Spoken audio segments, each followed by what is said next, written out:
शीर्षा पुरुषः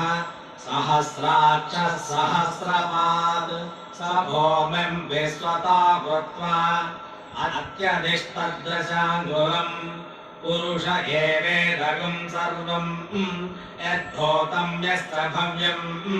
उतामृतत्वशेषानः यदन्नेनातिरोहते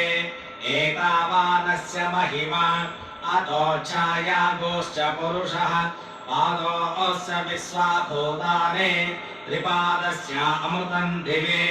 त्रिपादोक्तपदे पुरुषः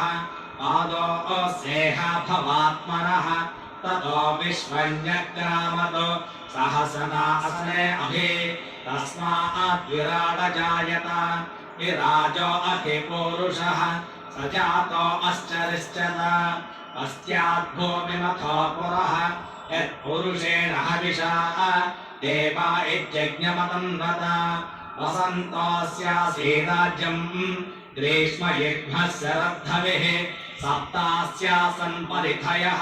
त्रिसप्तः समिधः कृताः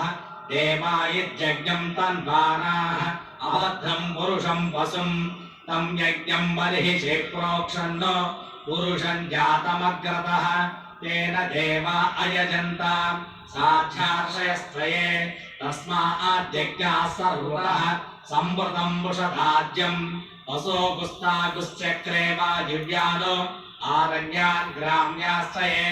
तस्माद्यज्ञाः सर्वतः अचः सामान्यजज्ञरे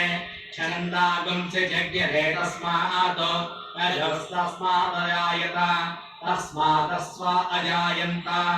एके चोभयादतः यावोह जज्ञरे तस्मात् तस्माज्जाता अजावयः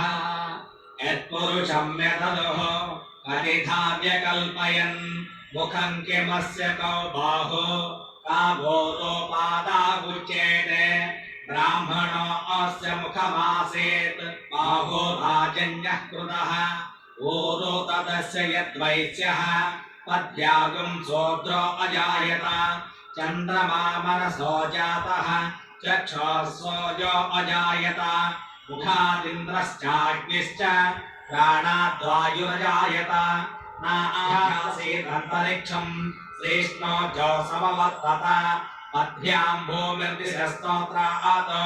धा लोकागुम् अकल्पयन् एदाहमेतं पुरुषं महान्तम् आदित्यवर्णं तमसस्तु भारे सर्वाणि रूपा